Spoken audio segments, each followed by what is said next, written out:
The giant came over with a fierce look. The little girl hurriedly crawled into the cucumber. Unexpectedly, the giant picked up the cucumber directly, opened its big mouth and was about to bite it. Seeing this, the old giant quickly stopped him.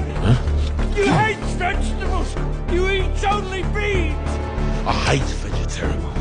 The giant cursed and took the soda on the table away. The little girl thus escaped unscathed. When she emerged from the cucumber again, her body was already covered with sticky juice. The old giant led her to the homemade shower, turned on the tap to rinse her clean, and then carefully dried her clothes with the stove. Looking at the innocent little girl, the old giant decided to think of a way to send her back to the human world. So while the giants were taking a nap, the old giant secretly took the little girl and was about to sneak out. He lifted his foot and stepped over a giant's head, but unexpectedly startled the giant. The giant raised its head to sneeze, and the old giant quickly raised a wooden stick to cover the giant's nose, thus preventing the giant from being awakened. He walked past carefully, not disturbing a single giant. Just as the old giant was about to escape, a big hand grabbed his ankle.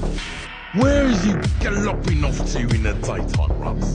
The giant lifted the old giant up the slope, then forced him to sit in the car and slid down the slope. Another giant rode 2 trucks and ran head-on with the old giant. But what they didn't know was that the girl was hiding in the trucks. Seeing that they were about to collide, the girl hurriedly turned the steering wheel desperately, and the giant and the old giant collided at an incredible angle.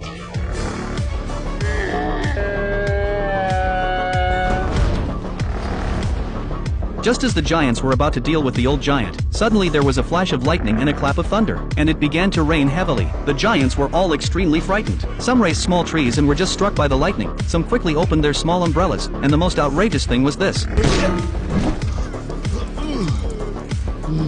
The old man took the opportunity to open the toolbox and let the girl crawl in. They climbed up the steep hillside, walking from day to night, and finally arrived at the place where their dream began.